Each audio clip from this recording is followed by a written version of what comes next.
Sell the team? Get your mama to sell the team. You are Locked On A's, your daily Oakland A's podcast. Part of the Locked On Podcast Network, your team every day.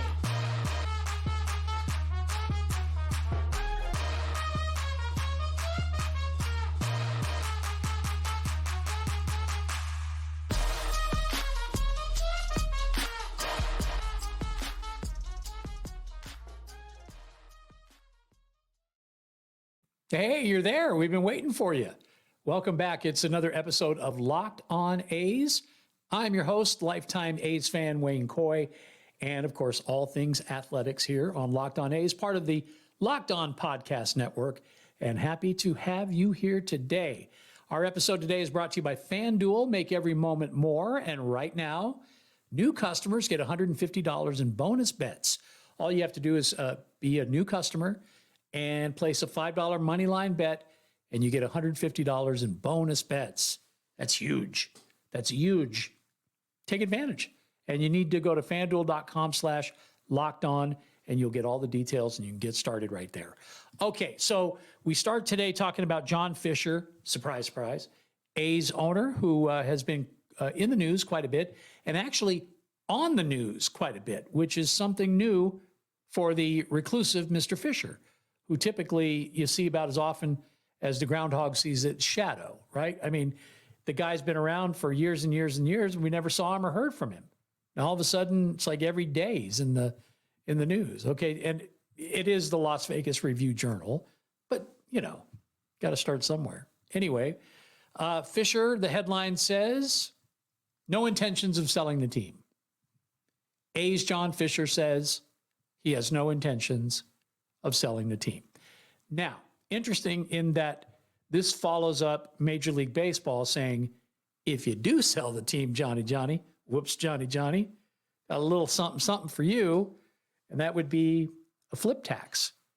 And we broke all that down for you on the last episode, but basically it's a 20% tax for the first 5 years all the way up to 2028, and then it goes down to 10%, and then gradually less and less, and then it's gone completely after 2033. So it's a 10-year deal for all intents and purposes.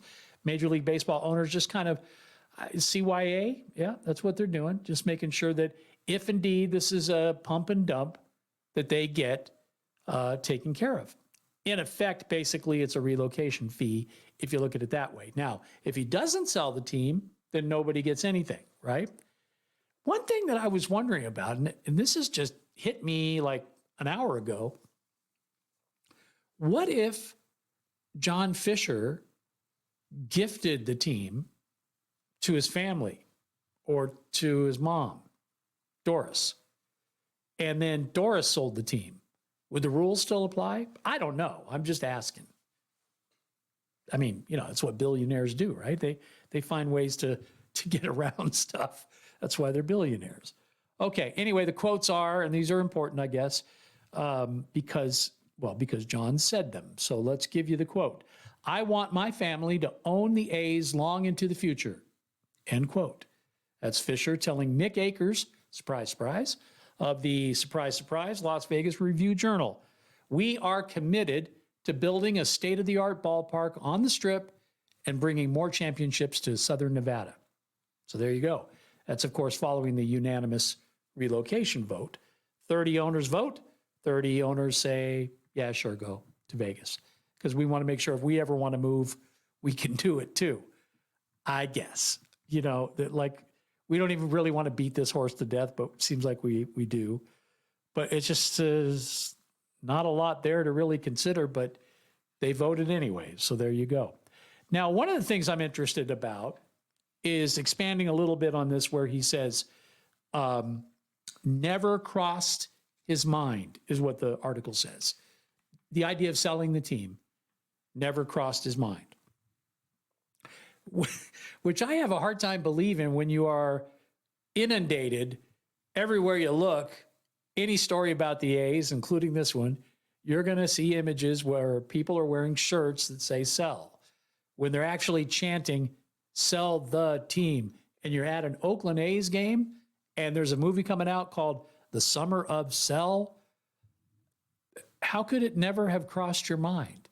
I mean, absolutely, without a shadow of a doubt, that you got a fan base that wants you to sell the team and let them stay in Oakland. So how do you say that it never crossed your mind? Of course it did. You just don't want to do it. And you have a right, I guess, to not sell your team. It's your team. So anyway, I just thought that was kind of interesting. Almost, but not quite as interesting as FanDuel and what they're up to. Check this out. It's NFL football. That's what we're doing. We're talking about what's happening in the National Football League, and FanDuel wants you to get involved and score big this football season. Here's what you do. If you're a new customer, you sign up, you get the app, you get $150 in bonus bets if your team wins on a $5 money line bet. Pretty simple stuff. Just pick the team you think's going to win. And if you win, then you get that $150 in bonus bets from FanDuel. If you've been thinking about doing it, I'm telling you, this is the time to get her done because, well, you're smack dab in the middle of the NFL season. And this is when it gets good, right? A lot of fun to watch the game, even more fun if you're involved with FanDuel.com/lockedon. That's where you need to go. Have some fun this season. With FanDuel, they are, of course, the official partner of the National Football League. I always want to say that like Chris Berman. The National Football League. Okay, enough of that. Let's move on to Martin Gallegos, who is the A's beat reporter. He used to work for the Mercury News, and now he works for MLB.com. I'm a big fan of Martin's work. I think he's a great writer, and I love his insight. I love the fact that he's got that inside track, and we can really find out some of the things that only he and a few others could be exposed to because they're with the team all the time. Interesting, though, because Martin puts out, well, I guess MLB puts out, for every team, a newsletter. And, of course, I've been subscribed to it for a long time. But in today's A's Beat newsletter, all it is just kind of a recap, step by step, event by event, cause by cause, of everything that the Oakland Athletics did that would be considered charitable for 2023. So these are all their charitable actions in the year that just ended. Now, why we need to have sort of an accounting or a report card right now, I'm not quite so sure, except for the fact that there's some heat. And so how do you counter the heat? You say, hey, look, we're good guys after all. I just, to me, that's the one time I've been, I guess, disappointed with Martin's newsletter because I can't see that him thinking, well, this is newsworthy. You just said you don't want to be here anymore. You just got a vote that approved for you to leave. So why are you worrying about telling everybody what you did in Oakland? Like I said, there's heat. And wherever there's heat, there's smoke. And there's, well, anyway, you know. Okay, Max Scherzer. Love that guy. Love his eyes. He's talking about playing in Oakland and specifically in front of the Oakland A's fans and how that makes him feel. And his quote is, "It feels like a World Series atmosphere." Pitching at the Coliseum, he said, craziest ever. He gets goosebumps thinking of pitching there. And this is a guy who has pitched in the World Series. Not in Oakland, of course. It's been a minute. But he said, I feel for the fans in Oakland. It's a lose-lose situation for all. And I think he's talking about MLB, the ownership, fan base, team, of course, all of that. So Max Scherzer, that's on foul territory, just kind of being asked what his opinion was about the A's situation. And there's your answer. I've heard that so many times from players. And I think that's the biggest and loudest testament or testimony that you could ever get, because these are the guys who make a living under those lights, on that grass, in that stadium, in that clubhouse. Now, he did say that the Coliseum is past its expiration date, and I think we all agree on that. But I think he's also pointing out that there's a pretty, in fact, not pretty loyal, extremely loyal fan base there, and that he feels for them because the team at least by all indications, looks like it might be moving to Las Vegas. Of course, there's that whole schools over stadium thing, and not to get back to Mick Akers and the LVRJ, but I think we have to, because this is another thing that has stood out to me, and I just kind of don't understand it. In this article, the one about John Fisher not selling the team that's in the RJ, there is a piece in there where they talk about schools over stadiums, which, you know, we've had here on the program, right? And we'll continue to have them on as they get closer and closer to possibly a referendum in the state of Nevada. But they're talking about this in this article, they being the RJ and specifically Mick, because he wrote it. The group filed a ballot referendum seeking to get the $380 million in public funds on the November 2024 ballot for voters to decide the fate of the team. A Carson City District Court judge struck down that petition, to which Schools Over Stadiums announced last week that it planned to file litigation in an attempt to block the stadium funding. The teachers group cited 5 instances. Okay. Then they say, or he says, Danny Thompson, a lobbyist with A's ties, who was one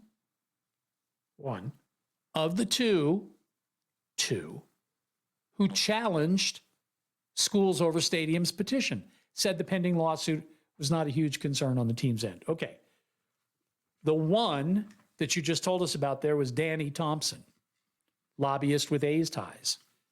The one that you didn't talk about was the other guy. And we've said before here on the podcast, it's worth repeating. The other guy is Thomas Morley, who is a retired former political lead for Laborers Local 872 in Nevada, Las Vegas. One of his clients,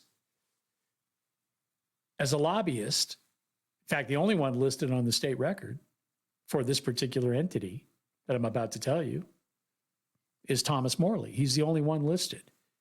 And the client is the Las Vegas Review-Journal. They've never mentioned it. There's never been one time that they've said, oh, by the way, Mr. Morley is a lobbyist for our publication. Isn't that kind of funny? There's 2 who brought the lawsuit, 2 plaintiffs. They won, at least round 1 anyway. Mentions Danny Thompson, lobbyist with A's ties. That's 50% of the equation. The other 50, and everybody behind him, Thomas Morley from the union and the LVRJ. Yet you don't read that in their article. Not in this one, not in any of them so far. I'm waiting, Mick. The A's have already begun to leave their mark. I can never say that. Philanthropically. Philanthropically. I guess that's the word. Leave their mark with philanthropy. That's how I would say it, because I can't pronounce this word. In Southern Nevada, donating to several causes. Now, this follows a theme, right? I just told you about Martin Gallegos and how his entire newsletter was everything the A's had done charitably in Oakland. And now in this article, it's all about the A's donating $25,000 apiece to the Public Education Foundation and Big Brothers, Big Sisters of Southern Nevada. Shout out, Big Brothers. It's my favorite charitable organization. So if the A's are helping them, that's cool. $15,000 to Henderson All-Stars to help fund their Little League World Series trip, providing 200 families in need with Thanksgiving meals and groceries. I think sports became much more than watching balls and strikes and watching your team win and lose. They become a critical part of the community, Fisher said. There's a robust group of young baseball players playing Little League throughout Vegas, and we want to see that grow. My family's been quite supportive of civic institutions and social services throughout the Bay Area, and I feel like it's an important thing for us to do in Las Vegas as well, end quote. So they're getting the word out there about their charitable stuff to whatever extent they've done that in the Bay Area and through Martin. And now through Mick, they're making sure you know about their charitable contributions and activities in Nevada, even though they haven't moved here yet. Still working on that deal. Okay. I just find it kind of interesting that with the red hot heat that comes down from post-decision, and a lot of people kind of sharing an opinion, which is that they think it's a mistake. And they don't know how the numbers are going to work, and on and on and on. Lots of criticism. So when the criticism comes, that's when you start to see spin. And that's classic, really. It's exactly what they're doing right now. Hey, we got something brand new for you, and I think this is pretty cool. Yeah, Locked On Sports getting together with the first ever national 24/7 streaming channel on YouTube. Yeah, going where no man or woman has gone before. Locked On Sports here for you 24/7, covering all the top sports stories, not just baseball, not just the A's, not just John Fisher, all of it with local experts from Locked On all around the country, just like Locked On A's. And you get the national shows too that cover every league, like Locked On MLB. So go to Locked On Sports today on YouTube and subscribe. It's the first ever national 24/7 streaming channel. Pretty cool. Well, how about some stuff that has nothing to do with John Fisher or the team being sold or the team moving or any of that? How about we just say congratulations to a guy who had some good years in the green and gold, Andrew Bailey. You remember Andrew Bailey? Yeah, he was the American League Rookie of the Year back in 2009. He was an All-Star that year as well. Same with 2010. And he pitched in 2011 for the A's as well. Pretty much count on this guy for 25 saves a year. He saved a grand total of 75 over those 3 seasons. I think one year he had 26, and one year he had 24, and the other year he had 25. But yeah, 3 really good seasons for him. Went on to play for a few other teams, including the team that he is now the new pitching coach for. He had that role, of course, with the Giants. And now Andrew has moved to Fenway Park, where he will be the Boston Red Sox new pitching, not pitching coach, pitching instructor coach. Yeah, they wrote the article that said pitching instructor. And I'm like, isn't that a pitching coach? Anyway, congratulations to you, Mr. Bailey. Pretty proud of you. I want you to know that I still drink every day. Well, not every day, but most days out of my Andrew Bailey mug root beer float day cup. In fact, I got like 4 of them. Every one of them, because of the dishwasher, has melted Andrew's face to the point where he's not even recognizable. Kind of looks a little like Grant Balfour, to be honest. But hey, they play the same position. Anyway, yeah, still drinking out of your cup, Andrew, and congrats on the new gig. Now, there's another one that I want to tell you about, and that is former A's bench coach Brad Osmus, of course, was the manager of the Detroit Tigers as well. He was part of Mark Kotze's staff back in 2022. Last year, he left the staff so that he could go pursue a front office job. In fact, he was a candidate for the Astros GM gig. Didn't get that, and so now he's going to go back and do what he did before, but he's doing it in the Bronx for the Yankees. He'll be their new bench coach for the 2024 season. So congrats to Brad Osmus, couple of former A's coaches and players moving on to some cool things for this next season, which is neat. Former Pirates phenom, a guy who came out of the Dominican Republic at the very old age of 18, that would be Osvaldo Bido, who, I'm not kidding you, at 18, a lot of people are like, ooh, because Dominican, it's like 13, right? Anyway, Pirates signed him, and a lot of people thought, very highly of him and that he would have a great career in baseball. He's had a little bit of a rough go, but he finally made his major league debut after, I think it was like 10 years, right? Yeah, see, 2017, I think, is when he was, 2017 to 2023, signed with the Pirates way back when. Actually, he wasn't 18. He was 21, so that's even older, right?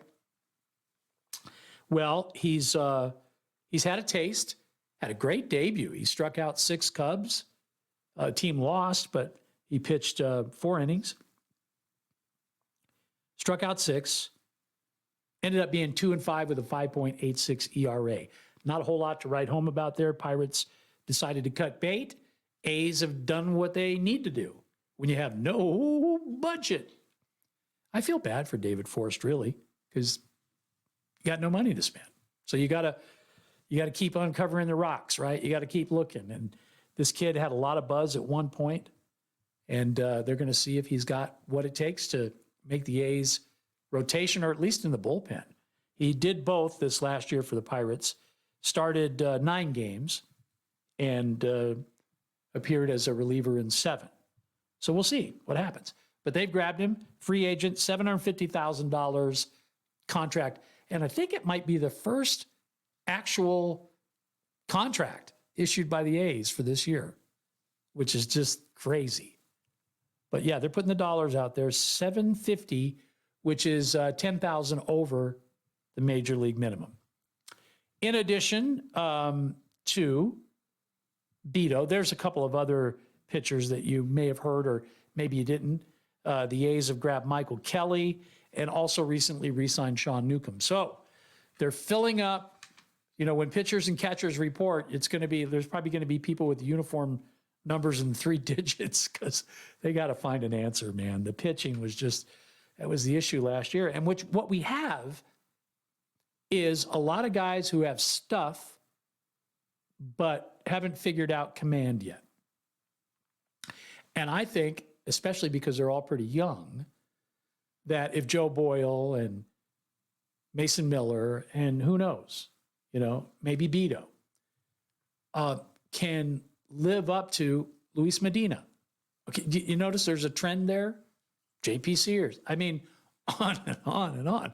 We have people who have all the raw ability in the world and certainly have stuff, but they walk too many batters. I mean, that's just it, plain and simple. And they give up a lot of hits. So, name of the game is get the outs, right? So you got to figure out a way to do that. So that's a coaching, I think, issue or challenge, however you want to look at it. Spring training ought to be busy. Hey, this date in A's history, we got some stuff to tell you about. Let's set the way back clock all the way to 1925. And you may have heard the name, Mickey Cochran. Heard that name? A's catcher, great catcher, Hall of Famer for the Philadelphia A's. He hit 3 home runs to lead the A's to a big win over the St. Louis Browns, who eventually became the Baltimore Orioles. That's right. 20-3 was the final score in that game. 3 homers from Mickey. By the way, a little fun fact for you. He only hit 6 all year. 3 in that game. Had, I think, 1 before that. So that's 4. Yeah, and then he hit 2 more the rest of the way. Crazy, right? All 3 in one day. Fun fact number 2. Mickey Mantle, the Mick, named after Mickey Cochran. It's true. His dad's favorite player. Named him after Mickey. Mickey begat Mickey. A couple of good Mickeys, by the way. Also on this date in A's history, it was in the year 2000 where Jason Giambi hit a grand slam, and that's pretty cool. He did that for the A's, of course, and it was one of 6 that were hit that day. Can you believe that? 6, grand slams are rare, first of all, but to get 6 in one day, wow. Major League Baseball record, by the way. And Jason was part of all of that. And it was on this date in 2014, November 21st, 2014, that Brandon Moss's home run in the 4th inning was the only hit that the A's were able to get off of Ray's pitching. Just 1 hit in 9 innings. But they still beat Tampa that day 3-2. How does that happen? Well, you got Brandon's home run, and then in the 2nd inning, actually before that, they scored 2 runs on 2 walks and 2 errors. No hits, 2 runs. And then Brandon with the solo dinger, and it's all Tommy Malone needed. A's win that game 3-2 Kind of a crazy stat right there. Happy birthday to outfielder Rick Peters, who, played for the Detroit Tigers for most of his career, but he did play 2 of his 5 big league seasons in Oakland. Outfielder, appeared in 99 games for the Green and Gold in 83 and 86. Not sure what happened in 84, 85. I think he was back in the minors. But anyway, happy birthday to Rick Peters, who is celebrating his 68th birthday today. Hope it's a happy one for you, Rick. And we want to thank you for being around. If you made it to the end here, of course, it's always great if you can give us a thumbs up so that we can spread the channel. And the other thing that's very important is that you subscribe so you'll know when we're back here with another episode. Don't forget to check out our brand new national 24/7 streaming channel. It's on YouTube. It's the first ever, covering all the top sports stories. It's Locked On Sports Today, and it's on YouTube, and you can subscribe there as well. If you're catching our podcast, wherever you do that, thank you again for making us your first listen. It's, of course, Locked On A's, your team every day. And my name's Wayne Coy. I hope we get back together again soon. I'll be here. I'll be looking for you. And until then, you keep on swinging.